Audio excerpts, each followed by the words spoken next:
National highway 44 GT Karnal road से जब दिल्ली में एंटर किया जाता है तो लेफ्ट साइड एक कूड़े का पहाड़ दिखता है। आई एम श्योर आपने भी देखा होगा। ये Delhi bypass Bhalswa landfill site है जहां दिल्ली का कूड़ा डंप किया जाता है। लेकिन भारत की राजधानी को जाता हाईवे और हाईवे के ऊपर ही डंपिंग यार्ड, यहाँ तो कोई खूबसूरत इमारत या मॉल होना चाहिए था ना। आज बताएंगे आपको कि कैसे और क्यों बनता चला गया यहाँ कूड़े का पहाड़। साल 1990 दिल्ली एक मेट्रोपॉलिस हब के रूप में उभर ही रही थी। उस समय दिल्ली की आबादी लगभग 94 लाख थी। बाहर के स्टेट से लोग रोजगार की तलाश में दिल्ली का रुख किया करते थे, जिससे यहाँ के पॉपुलेशन में एक्सपोनेंशियल इंक्रीज हो रहा था। आबादी बढ़ रही थी, कंजप्शन भी बढ़ रहा था और उसके साथ साथ कूड़ा भी बढ़ रहा था। ये उस दौर की बात है जब गांव तो क्या, शहरों के पास भी ऐसा कोई मजबूत सिस्टम नहीं था जो रोज निकलने वाले हजारों टन कचरे को अलग अलग करके प्रोसेस कर सके। ऐसे में सरकार ने तय किया कि शहर के अलग अलग हिस्सों में बड़े बड़े डंपिंग ग्राउंड्स बनाए जाएं, जहां कूड़ा इकट्ठा किया जा सके। और इसी के तहत 1994 में भलसवा को एक छोटे टेम्परेरी लैंडफिल साइट के रूप में शुरू किया गया था। उस समय इसे एक अस्थायी यानी कि टेम्परेरी समाधान माना गया था, सिर्फ कुछ ही सालों के लिए, कि जब तक कोई बेहतर सिस्टम विकसित ना हो पाए तब तक इसे इस्तेमाल किया जाए। लेकिन टेम्परेरी चीजें अक्सर इंडिया में परमानेंट बन जाती हैं।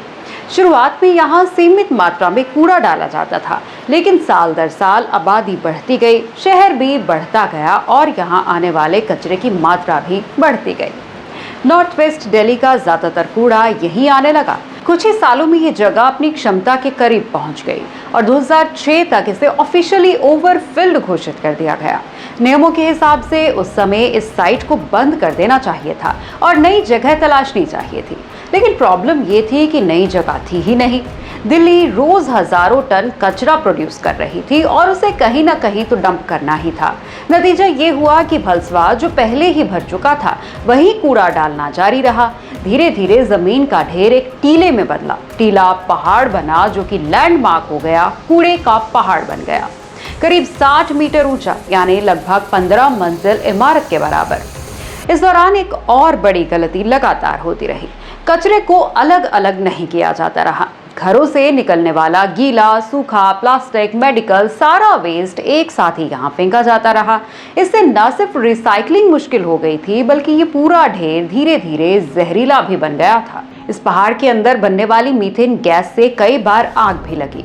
बारिश के पानी के साथ घुलकर निकलने वाला गंदा पानी, गंदा लिक्विड आसपास के जमीन और पानी के स्रोतों को भी पॉल्यूटेड करता रहा और ये सब करीब 2 दशकों तक चलता रहा।